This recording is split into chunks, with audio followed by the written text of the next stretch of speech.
These are 3 Browns personnel moves that set Baker Mayfield up for failure, and this is according to Sports4CLE.com. Number 3, firing of John Dorsey. Mayfield was Dorsey's guy. When a new front office is put in place, everything kind of changes. So number 2, pairing him with Odell Beckham Jr., again, a guy that John Dorsey brought in.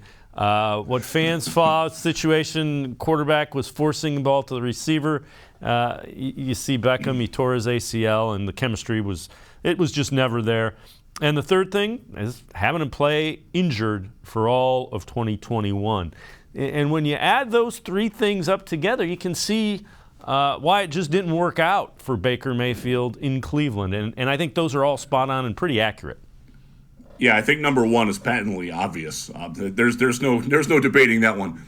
I'll say with the John Dorsey thing, to defend the Browns a little bit, that's not exclusive to Cleveland. Quarterbacks and GMs that are linked together, when they change, those things happen. That's one of the reasons why Jared Goff is now a Detroit Lion and Matthew Stafford is now a Los Angeles Ram, because the powers that be changed, and they wanted to change. That's not that unusual. It happened with Carson Wentz twice now.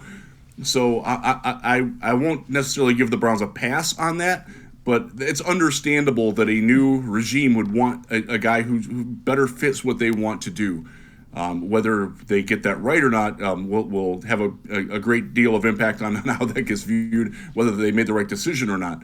But then the Odell thing, look, I think just about all of us will raise our hands and say, yeah, we thought that was a really good idea. They needed an alpha dog receiver, somebody who could play outside of Jarvis Landry. The Jarvis Landry connection with him was certainly a very easy selling point. I know I made it time and again for Browns Wire and on numerous radio and TV shows. It didn't work. I'm not going to fault the Browns for that one either, because on paper it made a whole lot of sense. It just didn't work, and some of that's on Baker.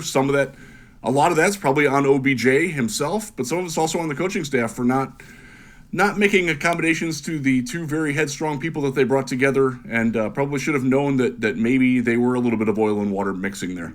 Yeah, and the other thing, to kind of dovetail on what you're saying, that's one of the reasons that the Browns went out and got Deshaun Watson, because the general manager, the head coach, and the quarterback are all going to be judged together. If you win, you get to stay. If you lose, they find other people to do your jobs, and that's important to remember.